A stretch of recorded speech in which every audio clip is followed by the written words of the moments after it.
మహాభారత యుద్ధంలో అందరికంటే కష్టమైన మృత్యు ఎవరికి సంభవించిందంటే అభిమన్యునికి. అసలు కౌరవ సైన్యంలో ఒక్కరు కూడా లేరు. అభిమన్యుని మీద ఒక ఆయుధం, ఒక బాణం వేయకుండా వద్దులే అని ఉపసంహరించుకున్నారు. సో, అందరూ తనని చంపడానికే ప్రయత్నించారు.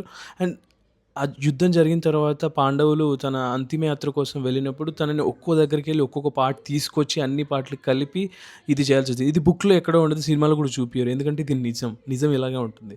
అండ్ ఇది జరిగినప్పుడు సో, అందరూ సంతాప సభలో అందరూ ఏడుస్తూ ఉంటున్నారు. శ్రీకృష్ణుడు మాత్రం ఒక సైడ్‌కి ఆకాశం నుంచి చూస్తూ ఆహ్, స్ తన ఫేస్‌లో సంతోషంగా పైనకి చూస్తూ ఎవరితో మాట్లాడుతున్నాడు. సో, భీముడు అది చూసి శ్రీకృష్ణుని దగ్గరకొచ్చాడు. ఏంటి అసలు మేమందరం ఇంత సంతాపంలో ఉంటే, ఇంత శోకంలో ఉంటే, ఈ అభిమన్యునికి ఇంత దారుణమైన మృత్యు వస్తే నువ్వేంటి ఇలా చేస్తున్నావు? ఇలా ఎందుకు నవ్వుతున్నావు?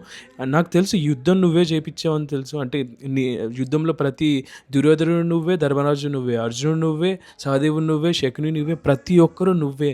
నువ్వే యుద్ధం, నువ్వే ఇదంతా. కానీ ఎందుకు ఇలా నవ్వుతున్నావు పైనకి చూసి అని అంటాడు. అప్పుడు శ్రీకృష్ణుడు చెప్తాడు, అభిమన్యుడు ఒక 2, 3 వేల సంవత్సరాలకి ఎన్ని కష్టాలు భరించాలో, ఎన్ని పెయిన్స్, ఎన్ని కష్టాలు ఏంటి అవన్నీ ఎన్ని భరించాలో జస్ట్ ఒక గంటలోనే భరించాడు. సో, నెక్స్ట్ 200 ఇయర్స్, 2000 ఇయర్స్ వరకు తనకి సాడ్‌నెస్ గానీ, బాధ గానీ, దుఃఖం గానీ అసలు ఏది ఉండదు.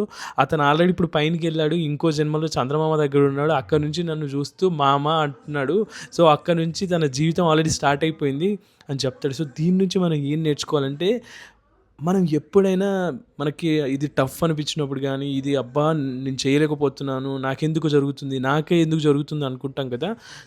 అది మనం ఇప్పుడే అనుభవించాలి. మనం చెయ్యాలి. సో, మనం ఏదైతే కార్మిక్ యాక్షన్స్ ఉంటాయో, మనం ఏదైతే చేయాలనుకుంటామో, చేసేది ఏదైతే ఉందో, ఎంత కష్టమైనా మనం చేసి తీరాలి. చేస్తేనే ఇప్పుడు కాకపోయినా సో, ఇక్కడ ఈ స్టోరీలో ఏదైతే నేర్చుకున్నామో నెక్స్ట్ అయినా మనకు అదే దొరుకుతుంది.